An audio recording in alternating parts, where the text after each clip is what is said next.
Welcome to Echoes of My Imagination. My name is Tracy Lee. Sit back, relax. Let me tell you a story. Today's story is called The Captive of Nightroot Vale. There are forests that move, not by wind but by will, and in one such forest, deep in the moss-choked folds of Nightroot Vale, a girl disappeared. Let's get into it. Her name was Elira, daughter of a healer and a windwright, raised beneath broad loaf canopies where the stars blinked like ancient eyes.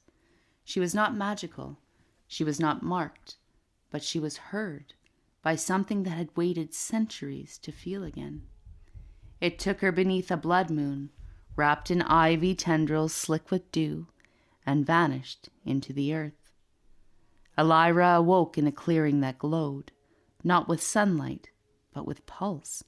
Like veins beneath skin, the ground itself throbbed with luminous moss. Trees hung at impossible angles. Stones whispered names when touched. And before her stood the one who had taken her. He did not offer a name. His skin shimmered between bark and flesh. His eyes mirrored the canopy, horns arched like antlers, woven with root and shadow.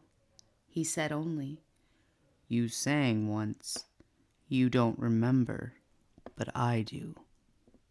She fought, cried, demanded answers. He gave none. But each night the forest responded to her emotions.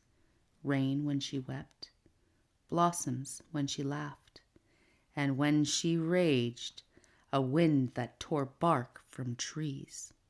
He was no captor in chains. She was caged by magic, not metal, bound to the glade by an old pact made in a forgotten lifetime. He taught her to walk through tree bark, to drink memory from roots, to hear the dreams of crows.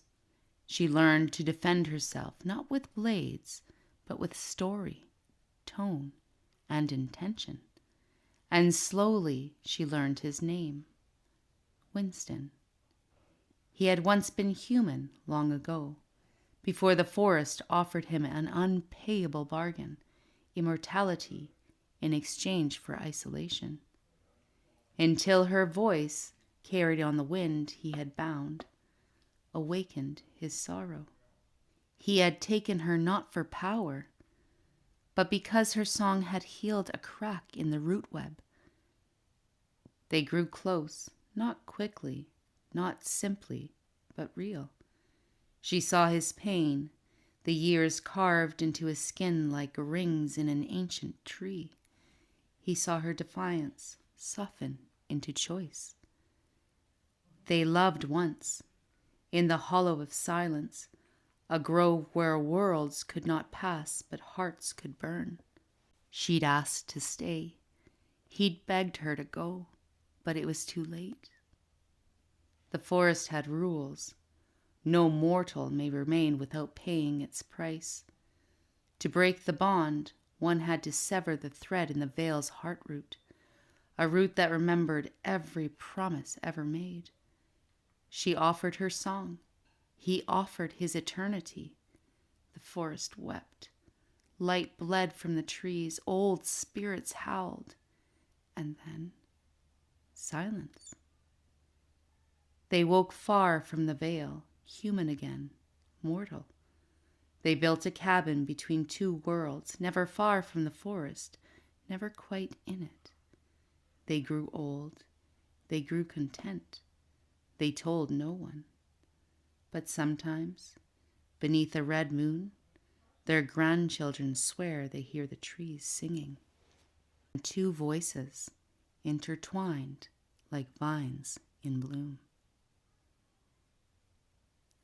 That's it for today.